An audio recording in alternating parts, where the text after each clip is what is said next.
Welcome to Awakened Sovereignty, a solo cast on ascension, shadow work, empowerment, and alignment with your highest purpose. I'm Chris Pinckley, spiritual coach and guide for those moving through deep awakening, transformation, and personal evolution. Let's begin. In this episode, I'm going to discuss energy vampires. What are they? How to get rid of them. Another term, I kind of don't like utilizing the term energy vampires. It's kind of like using the term NPC. It's a bit of victim consciousness. If you're, I don't like to perpetuate victim consciousness. I like to perpetuate full ownership of the self. But that said, it really is a good idea to evaluate if you're suspicious about a person in your circle or in your inner sphere of influence that has access to you, that upon every interaction leaves you feeling kind of tired and drained, whether it's from kind of debating or arguing or listening to them go on and on about the latest thing on the news, or just a feeling that you get, a disempowered feeling or a drained feeling from interacting with them. Then you may want to evaluate whether you want to continue to have this person in your circle or sphere of influence.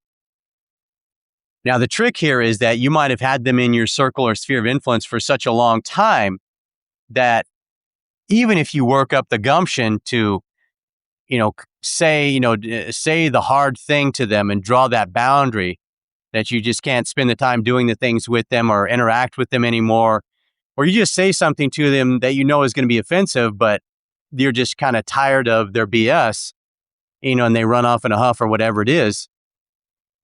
The trick of it is that you might have had them in your circle for such a long time that it doesn't become readily apparent right away that they were an energy vampire. So you might not be aware of that. And without that conscious connection, you could allow them back in your circle. So the way that you bridge that gap is realize that it might take a couple weeks for your energy to feel free enough to come back online and fully express itself again, because there's a part of you that might have been, kind of in a defensive posture, not really feeling safe to express itself, that it may just be kind of contracted within you, and it might take a while for that part of you to come back online.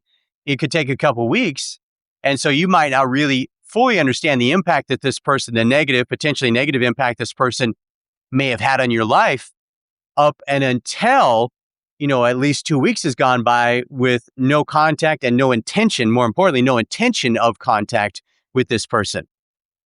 Then after 2 weeks, you may start to see your reality shift in positive ways. You might have more energy. You might have more creativity. You might feel freer. Different things could happen, all of which are positive, and you might not immediately connect them or consciously make the connection that it's because this person no longer has access to your energy field, but that could be what has happened. So when you go to create the boundary or you say the hard thing to the person, you're tired of kind of codependently lugging them along, and you say the hard thing to them after, some sort of off-putting thing that they say or something that's draining you or whatever it is, and they run off in a huff, you kind of have to stand your ground, because oftentimes, an energy vampire is really just one half of a codependent relationship. And you might have actually been getting some sort of external validation from that situation. So you have to be ready and willing to have this person, exit the relationship and be okay with the fact that you may never see them again. You may never talk to them again. And so a big part of this is, just loving yourself enough to create boundaries with people that are energetically draining, even if you got something out of it in the beginning, and loving yourself enough to not worry about whether the hard thing that you have to say to them is going to hurt their feelings or not, because ultimately you need to look out for yourself first. It doesn't, I'm not giving people the excuse to say rude and terrible things to people, as much as if you have to say a hard, uncomfortable truth to somebody that you know they're not going to take very well, you kind of almost have to love yourself enough to allow yourself to say it to this person, to draw that boundary, and then, of course, be being okay with whatever the repercussion or ramification is of that. Often it is that person could yell and scream at you, or they could run off in a huff, or they could leave and never see, leave and you'll never see them again, or all the above. There are, most energy vampires are unconscious. There are conscious people that consciously try to, hook into your energy field and siphon your energy. Um, the things are tricky, accepting, even accepting a phone call from somebody who, is either, is maybe an unconscious energy vampire, or maybe even slightly conscious. Maybe they know that they want your energy. Even accepting one phone call or even accepting one text from them can reestablish that energetic hook that they have in you, reestablish that energy exchange. And pretty soon, you're kind of back to where you were. You might not even know what happened, because you might only have just accepted one text, but it was enough to get an energetic hook in. So the question is, what do you do in that case? And you realize, oh crap, I let this person, you need to do like a sage with either some sage or 4 sticks of naga chomp incense, and do a cleansing ritual, where you kind of strip your clothes down and you sage your entire body. I like to invoke the Holy Spirit myself when I do my cleansing ritual, but I'll do two to three a week, every single week for sure. And that's another facet of this. Some of us are a little more vulnerable to energy vampires. Some people are more sought after by energy vampires, and some people are more vulnerable. I am both sought after as well as vulnerable, because I've got, I'm still repairing some kind of tears in my auric field after going through 8 years of brutal hell beyond hell and near life-death experience. I'm still repairing and rebuilding my energy field. But the other thing about energy vampires is they don't always have to have direct contact with you all the time. If they can just get contact with you once or twice, it's enough for them to establish a hook and a cord in you and start to feed off your energy. Some of them can just kind of linger in the background and kind of, I don't want to be creepy. Again, I don't want to power externalize, but this is real. It happens, and just kind of lurk in the background and just sort of ride off of your energy. Just kind of, keep tabs on you and in different ways.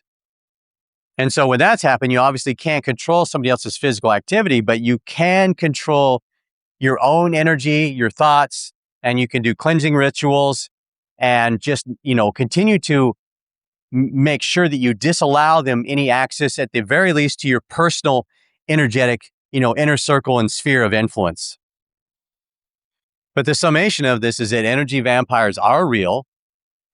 They are people who either consciously or unconsciously will attempt to attach an energetic cord to you and siphon energy from you and actually feed off of your energy.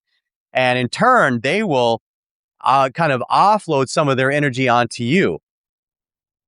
Some of you may be thinking to yourself, this is kind of creepy and gross, but it doesn't change the fact that they already exist. It's like parasites, actual parasites in the body.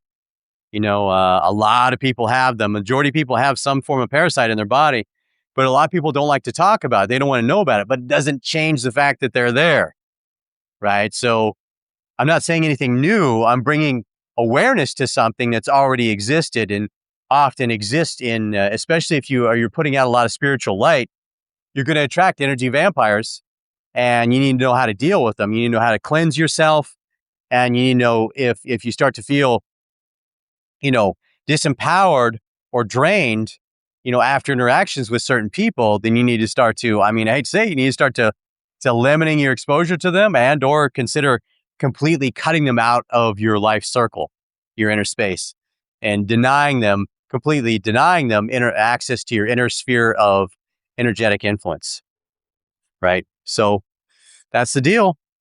Got to do what you got to do, right? You really just have to learn that it's okay to love yourself. That's kind of the message here. Anyway, that'll do it for this episode. As per always, take good care, and we'll talk to you soon.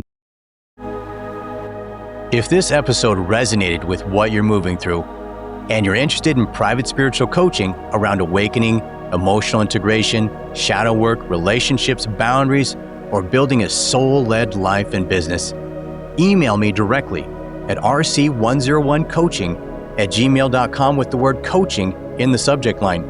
You can also find the contact link in the show notes.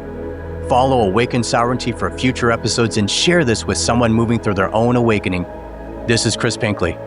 Stay awake, stay aligned, stay sovereign.